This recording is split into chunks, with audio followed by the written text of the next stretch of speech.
Ezekiel പ്രവാചകന്റെ പുസ്തകം എന്നുള്ള വായന 1 മുതൽ 15 വരെയുള്ള വചനങ്ങൾ.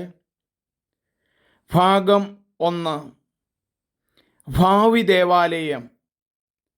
നമ്മുടെ പ്രവാസത്തിൻ്റെ 25-ാം വർഷം ആദ്യ മാസം 10-ാം ദിവസം, അതായത് നഗരം പിടിച്ചടക്കപ്പെട്ടതിൻ്റെ 14-ാം വർഷം അതേ ദിവസം കർത്താവിൻ്റെ കരം എൻ്റെ മേൽ വന്നു.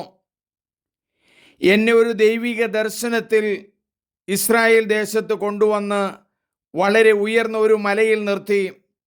അവിടെ എൻ്റെ മുമ്പിൽ ഒരു പട്ടണത്തിൻ്റെതുപോലെ ഒരു രൂപമുണ്ടായിരുന്നു. അവിടെ നിന്ന് എന്നെ അവിടെ കൊണ്ടുവന്നപ്പോൾ ഓടുകൊണ്ട് ഉണ്ടാക്കിയതുപോലെ തോന്നുന്ന ഒരു മനുഷ്യൻ അവിടെ ഉണ്ടായിരുന്നു.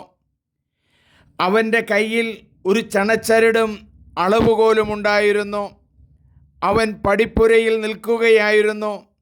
അവൻ എന്നോട് പറഞ്ഞു, മനുഷ്യപുത്ര, നീ സൂക്ഷിച്ചു നോക്കുകയും ശ്രദ്ധിച്ചു കേൾക്കുകയും ചെയ്യുക. ഞാൻ കാണിച്ചു തരുന്നതെല്ലാം നിന്റെ മനസ്സിൽ ഉറപ്പിക്കുക.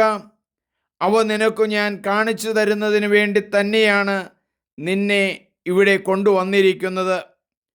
നീ കാണുന്നതെല്ലാം ഇസ്രായേൽ ഭവനത്തോട് പറയുക. ദേവാലയത്തിനു ചുറ്റും ഒരു മതിലുണ്ടായിരുന്നു. അവൻ്റെ കയ്യിലിരുന്ന അളവുകോലിൻ്റെ നീളം 6 നീണ്ട മുഴമായിരുന്നു. അതായത് ഒരു സാധാരണ മുഴവും ഒരു കൈപ്പത്തിയുടെ വീതിയും കൂടിയ നീളം.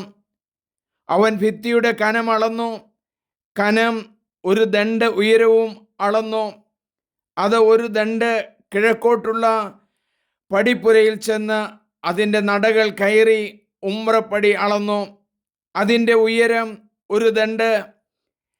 പാർശ്വത്തിലുള്ള ഓരോ മുറിക്കും ഓരോ ദണ്ഡ് നീളവും ഒരു ദണ്ഡ് വീതിയും. അവയ്ക്കിടയിലുള്ള സ്ഥലം 5 മുഴവും.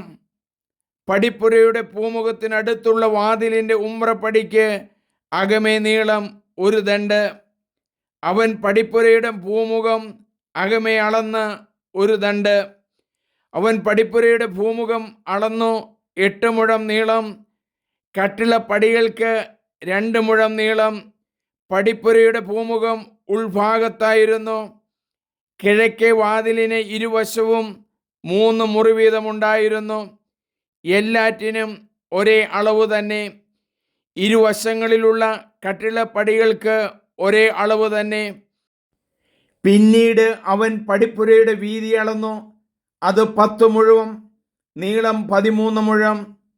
പാർശ്വമുറികൾക്കുള്ള മുമ്പിൽ ഇരുവശവും ഓരോ മുഴം വീതിയിൽ അഴികൾ കൊണ്ട് അതിരിട്ടിരുന്നു.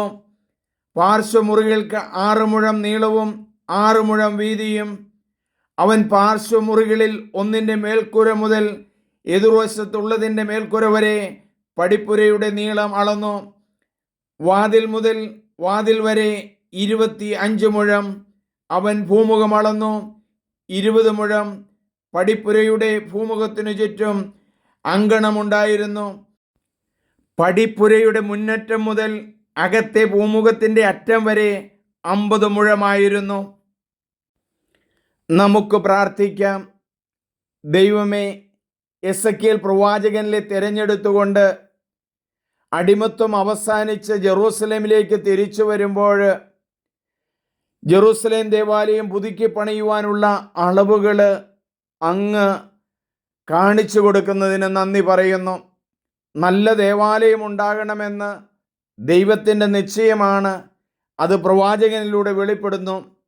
നല്ല ദേവാലയങ്ങളും നല്ല ശുശ്രൂഷ പീഠങ്ങളും ഉണ്ടാകുവാനിടയാകണമേ. ദേവാലയങ്ങൾ എന്നും നിലനിൽക്കാനിടയാകണമേ. പണിതുയർത്തിയ ക്രിസ്ത്യൻ ദേവാലയങ്ങൾ കൈയടക്കി വച്ചിരിക്കുന്നത് ഞങ്ങൾ കാണുന്നു. 4-ാം നൂറ്റാണ്ടിലുണ്ടായ ഹാഗിയ സോഫിയ ദേവാലയം ഇന്ന് വേറൊരു സമൂഹത്തിൻ്റെ കയ്യിൽ ചെന്നുപെട്ടിരിക്കുകയാണല്ലോ. ദൈവത്തിൻ്റെ പടങ്ങളും തൃത്വത്തിൻ്റെ പടങ്ങളും എല്ലാം നിറഞ്ഞു നിന്ന ആ ദേവാലയം ഇന്ന് വേറെ രീതിയിലായി തീർന്നിരിക്കുന്നല്ലോ. ദേവാലയം വിശുദ്ധിയോടെ കാത്തു സൂക്ഷിക്കാനും ആരും ആക്രമിക്കാതിരിക്കാനും കൈവശപ്പെടുത്താതിരിക്കാനും വേണ്ട കൃപ തരണമേ. ആമേൻ. സ്നേഹമുള്ളവരെ, നിങ്ങളെല്ലാവരും ഇത് സബ്സ്ക്രൈബ് ചെയ്യണം, ഷെയർ ചെയ്യണം. ഈ അധ്യായം 40-ാം അധ്യായം വളരെ ദൈർഘ്യമുള്ളതാണ്. 3 ഭാഗങ്ങളായിട്ടാണ് ഇതിനെ തിരിച്ചിരിക്കുന്നത്. ഇപ്പോൾ നമ്മൾ വായിച്ചു കേട്ടത് 40-ാം അധ്യായം 1 മുതൽ 15 വരെയുള്ള വചനങ്ങൾ. എല്ലാവരും ഷെയർ ചെയ്യുക.